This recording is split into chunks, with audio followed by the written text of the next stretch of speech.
Pen में एक ink होती है कि इसके बाद अब इंक खत्म हो जाएगी। ऐसे ही लाइफ में टाइम होता है, मतलब लाइफ एक ही बार मिली है हमें, और उसी में ही हमें अपनी बेस्ट स्टोरी लिखनी है। Excellent, let's give a big hand for him. Pen में जो इंक है उसको आप देख सकते हो टाइम की तरह। टाइम हम सबके पास में लिमिटेड है। आप चाहे चाहो ना चाहो वो इंक खत्म होती ही चली जा रही है, क्योंकि पेन कभी रुकता नहीं है। आपको लगता है कि वो रुक गया है, लेकिन रुकता नहीं है। पेन तो चलता ही रहता है और जैसे जैसे चलता रहता है, क्योंकि लाइफ चलती रहती है, लाइफ कभी रुकती नहीं है। आप अपने थॉट के लेवल पे रुक सकते हो, लेकिन लाइफ नहीं रुकती है। बॉडी तो ग्रो करती रहती है ना, बूढ़े होते रहते हो, मौत की तरफ जाते रहते हो, मतलब कि पता है कि वो इंक खत्म होने वाली है एक दिन।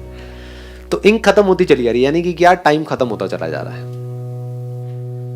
तो इस लिमिटेड टाइम में, लिमिटेड इंक के साथ में आप जो लिख सकते हो वो भी लिमिटेड है। तो जब लिखना ही है तो कुछ ऐसा लिखो ना कि आने वाली जो जनरेशन है वो देख करेगा, यार मजा आ गया, क्या लिखा है कि नहीं?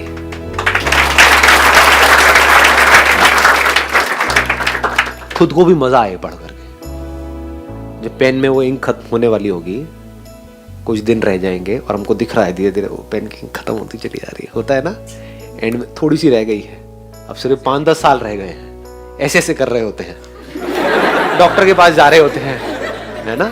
इसको ध्यान से समझ लेना, दोनों चीजों को कनेक्ट कर रहा हूँ। ऐसे ऐसे चलने लग जाते हैं, घुटने को पकड़ करके, जैसे पेन को ऐसे ऐसे करना पड़ता है, लास्ट रह जाता है। तो समझ जाओ कि बस अब थोड़ा सा टाइम रह गया है। उस टाइम पे भी मैं क्या कर रहा हूं, अपनी इंक को यूज कर रहा हूं, अपने उस टाइम को यूज कर रहा हूं कुछ और अपनी दिखावट को इंप्रूव करने के लिए। मतलब I am not contented, right? हाँ, I am not contented with what's written. आप समझ गए ना, मैंने कुछ लिखा था 10 साल पहले और आज लिख रहा हूं, तो वो जो आज लिख रहा हूं वो बेंचमार्क है। पेन तो बीच में भी खराब हो सकता है, सो इट्स बेटर ना क्या। आपने बड़ी अच्छी बात बोली कि पेन तो बीच में भी टूट सकता है। इसीलिए मैं कह रहा हूं कि कभी भी अपनी खुशी को या सेटिस्फैक्शन को पोस्टपोन मत करो। अपनी जिंदगी के हर मोमेंट को इस तरीके से जियो कि अगर अगले मोमेंट में सब कुछ खत्म भी हो जाए, यानी कि वो पेन टूट जाए या फिर इंक लीक हो जाए, होता है ना, डॉक्टर ने एकदम से कुछ बोला कि अब तुम्हारे पास में 20 साल नहीं है, 20 दिन है, तो ये होना चाहिए कि जैसे हमको पता लगे 20 दिन है, हाँ सही है ना, बढ़िया है ना, क्या क्या फर्क पड़ता है, I have lived my life completely. अब अगर ये पेन टूटता भी है तो टूट जाए।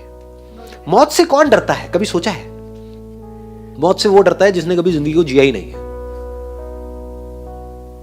मेरी इंक खत्म हो जाएगी, उससे कौन डरता है जिसने कभी कुछ ढंग का लिखा ही नहीं है, उस पेन को ढंग से यूज किया ही नहीं है। जिसने पेन को पूरी तरह से यूज कर दिया, इंक को पूरी तरह से यूज कर दिया, अब उसके अंदर कुछ बचा नहीं है कि अब मुझे ये करना बाकी रह गया है, तो अब वो बंदा पूरी तरह से तैयार है, अभी मौत आती है तो अभी आ जाए, क्योंकि I have lived my life completely, every single moment of my life completely. हो सकता है आप इस बात को समझ पाओ, नहीं समझ पाओ, I am not too sure. कोई पंछी है, वो क्यों पैदा हुआ है? उड़ने के लिए। अगर तो उड़ा ही नहीं पूरी जिंदगी के लिए तो उसके अंदर एक उम्मीद रहेगी कि हाँ मैं किसी दिन उड़ूंगा तो उसको मरने का डर लगेगा, अरे अभी तो मैं उड़ा ही नहीं।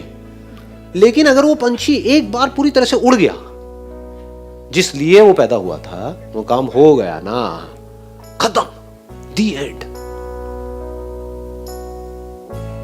और जब वो ऐसे जिएगा तो वो मौत के साथ जिएगा, यानी जिंदगी और मौत अब उसके लिए अलग अलग नहीं है। अभी बहुत डीप हो जाएगा अगर मैं टच करूंगा, तो I am not too sure आप पकड़ पाओगे नहीं।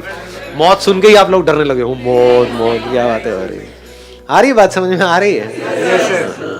असली जिंदगी वो है जहां पर कि आप अपने जिंदगी के हर पल को मौत के साथ जियो। मौत मतलब क्या? मौत किसे कहते हैं? हम कुछ छूट जाता है उसको मौत बोलते हैं। सब कुछ छूटने से डरते हैं ना, कि छूट जाएगा।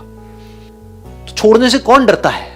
जिसने कभी पूरी तरह से किसी चीज को पकड़ा ही ना हो, वो छोड़ने से डरता है। जिसने आधा अधूरा पकड़ा हो, फॉर एग्जाम्पल आप यहां पर आए, आज आपको बड़ा अच्छा लगा, पूरी तरह से अपना 100% आपने यहां पर दिया, अपनी 100% अटेंशन दी, 100% आप यहां पर थे। इसी तरह से अगर 1 साल बाद भी आप जहां पर भी हो, जो भी कर रहे हो, वहां पर 100% हो, तो क्या इस मोमेंट की याद बाकी रहेगी? ये मोमेंट मर गया ना। लेकिन ये कब जिंदा रहेगा? ये कब आपको तंग करेगा? इसकी मेमोरी कब रहेगी? जब 1 साल बाद आप अपनी लाइफ को पूरी तरह से नहीं जी रहे होगे, तब आपके पास में इसकी याद बनी रह जाएगी। यहाँ की जो अभी फोटोग्राफ शूट होने वाली है, एक फोटोग्राफ शूट होगी, उसको देख करके क्या मजा आएगा, क्या टाइम था। तो आप कहाँ जी रहे हो? आप पास्ट में जी रहे हो। और फिर आपके अंदर एक उम्मीद पैदा होगी कि शायद फिर से इनके सेशन में मुझे जाने का मौका मिलेगा, तो फिर मेरे को उतना ही मजा आएगा जितना मेरे को 5 साल पहले आया था। ऐसे नहीं जीते हम। अपने माइंड को झांक करके देखो कि मैं उस हिल स्टेशन पे गई थी अपने फ्रेंड्स के साथ में, कितना मजा आया था। मेरे सारे फ्रेंड्स, रिलेटिव्स, हम सारे भाई बहन इकट्ठे थे और बड़े मजे किए थे हमने वहां पर उस शादी में। अब फिर वो 5 साल बाद उसकी शादी आएगी तो उसमें इतना मजा आएगा, लेकिन आता नहीं है। मानते हो ना?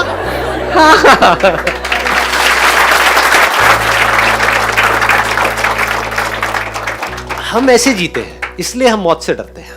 देखो कितना मजेदार है।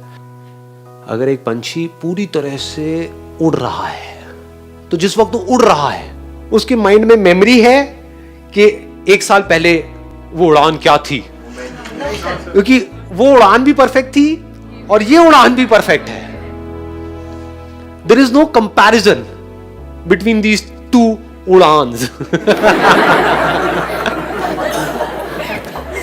अगर आपको ये बात समझ आ रही है, जो बात मैं कह रहा हूं, अपनी लाइफ के हर मोमेंट को आप पूरी तरह से जी रहे हो, तो वहां पर मेमोरीज के लिए कोई गुंजाइश होती ही नहीं। जब भी आप कोई भी काम पूरी तरह से कर रहे होते हो, तो वहां पर पास्ट की मेमोरीज नहीं होती है। आप पूरी तरह से उस मोमेंट में होते हो। वहां पर कोई फ्यूचर नहीं होता है, फ्यूचर का डर नहीं होता है। आई बात पकड़ में?